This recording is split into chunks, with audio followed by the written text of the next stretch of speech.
बिस्मिल्लाहिर्रहमानिर्रहीम। बुसार ब्रेक्स के मज़ा नाज़रीन, अस्सलाम वालेकुम। आपको एक नई वीडियो में खुश आमदीद।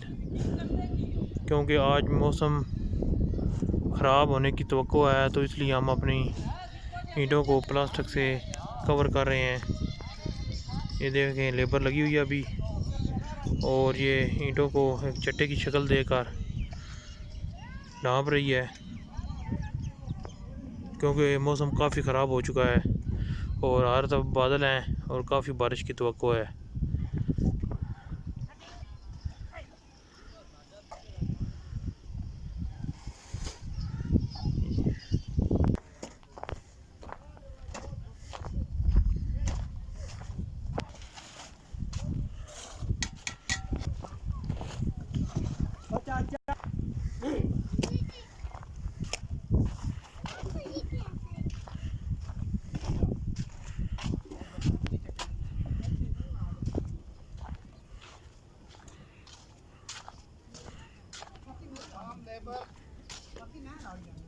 मैं भाई अब मैं मेरा नया चक्कर लगाने शुरू हो जाऊं भाई, मैं वो शुरू हो गया ये क्या करना, मैं ला ले छाड़ दे